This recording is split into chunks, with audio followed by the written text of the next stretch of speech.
Chapter 9. Pinocchio sells his ABC book to pay his way into the marionette theater. See Pinocchio hurrying off to school with his new ABC book under his arm. As he walked along, his brain was busy planning hundreds of wonderful things, building hundreds of castles in the air. Talking to himself, he said, "In school today I'll learn to read, tomorrow to write, the day after tomorrow I'll do arithmetic, then clever as I am, I can earn a lot of money. With the very first pennies I make, I'll buy father a new cloth coat. Cloth, did I say? No, it shall be of gold and silver with diamond buttons. That poor man deserves it, for, after all, isn't he in his shirt sleeves because he was good enough to buy a book for me? On this cold day, too. Fathers are indeed good to their children." As he talked to himself, he thought he heard sounds of pipes and drums coming from a distance. Peep, peep, peep, peep, peep, peep, zum, zum, zum, zum. He stopped to listen. Those sounds came from a little street that led to a small village along the shore. What can that noise be?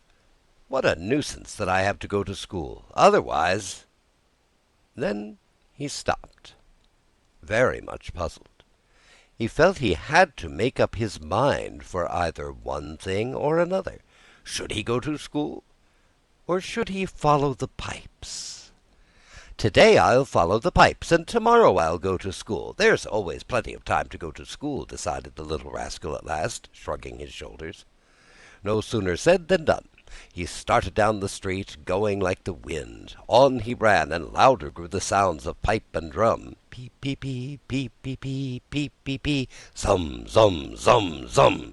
Suddenly he found himself in a large square full of people standing in front of a little wooden building, painted in brilliant colors. "What is that house?" Pinocchio asked the little boy near him. "Read the sign and you'll know." "I'd like to read, but somehow I can't today." "Oh, really? Then I'll read it to you. Know then that written in letters of fire I see the words Great Marionette Theater." "When did the show start?" "It's starting now." "And how much does one pay to get in?" "4 pennies." Pinocchio, who was wild with curiosity to know what was going on inside, lost all his pride and said to the boy shamelessly, "Will you give me 4 pennies until tomorrow?" "I'd give them to you gladly," answered the other, poking fun at him, "but just now I can't give them to you." "For the price of 4 pennies I'll sell you my coat." "If it rains, what shall I do with a coat of flowered paper? I could not take it off again." "Do you want to buy my shoes?" "They are only good enough to light a fire with." "What about my hat?" "Fine bargain indeed, a cap of dough. The mice might come and eat it from my head." Pinocchio was almost in tears. He was just about to make one last offer, but he lacked the courage to do so. He hesitated. He wondered. He could not make up his mind.